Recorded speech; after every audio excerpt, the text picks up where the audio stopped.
अब भारत एक जहाज बनाया जिसका नाम है तेजस, और पाकिस्तान बनाया है JF-17।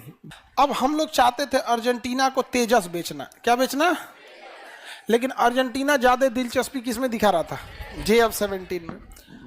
तो अर्जेंटीना कहा JF-17 में हम लेंगे। ब्रिटेन कहा कि JF-17 जहाज जो है ना, उस लड़ाकू जहाज का जो सीट वो ब्रिटेन में बनता है। कहाँ बनता है? ब्रिटेन। कहा कि हम सीट में नहीं देंगे, हम सीट में नहीं देंगे। तो जहाजिया का पायलट बैठेगा कहाँ? भूया बैठेगा बिछा के, चला उड़ाई तो हम बैठे दो, नीचे बैठेगा। आप लोग सोचते होंगे कि एगो कुर्सी में क्या जा रहा है। लड़ाकू जहाज का जो कुर्सी होता है ना, उस कुर्सी बहुत तगड़ा, उसका एकदम सिस्टम अलग होता है। इजेक्शन सीट बोलते हैं उसे, सीट नहीं बोलते, इजेक्शन। उसी में ऑक्सीजन मास्क रहता है, यहाँ से खींच के ऑक्सीजन लगा लेता है, सारा कंट्रोल उसी में रहता है। और उसके नीचे एक इंजन होता है, रॉकेट लगा होता है। इनकेस अगर जहाज के ऊपर कोई हमला हो जाए, गोली चल जाए या इंजन बंद हो जाए, मिसाइल से हमला हो जाए, तो जहाजिया में बैठ के मरेगा थोड़ी ना। उसके नीचे एगो इजेक्शन सीट होता है, धड़ाक से खींचेगा ना उसको, तो उसके ऊपर से ना तोड़ देगा, जो कॉकपिट होता है उसको तोड़ देगा, और ये 100 फीट ऊपर ले जाएगा इसको, 100 फीट ऊपर बहुत स्पीड से।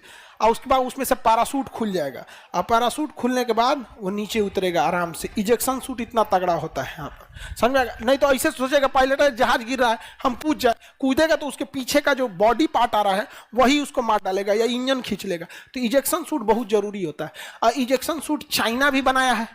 तो पाकिस्तान कहा, अर्जेंटीना कहा कि नहीं, हमको ब्रिटेन वाला इजेक्शन सीट नहीं चाहिए। तो चाइना कहा कि हम बना के दे देते हैं तुमको सीट। तो चाइना ने सीट दिया, तो उसको ट्रायल किया गया इमरजेंसी में। खुलिए नहीं रहा था वो खुलिए ने खींच रहा है, अरे खुलियो नहीं सोच रहा है जहाज। आप बताइए कूदेगा कैसे पायलट? तो कहा ना हम तेजस खरीद दो। कौन खरीदेंगे? तेजस। तो हो गया। ऐसा खुश मत होइए, हम लोग भी अपना इजेक्शन सूट रूस से खरीद के मंगाते हैं। हम लोग के यहाँ इंजीनियर से टेस्टर बना रहा है, सब बिजली का टेस्टर, पंखा का ब्लेड।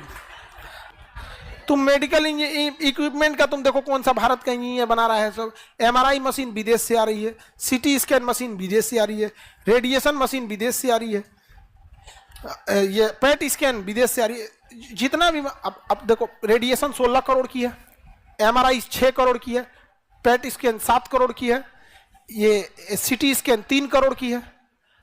हम लोग क्या कौन बना रहा है? एक्सरे मशीन 1.5 लाख वाला। और कौन सी?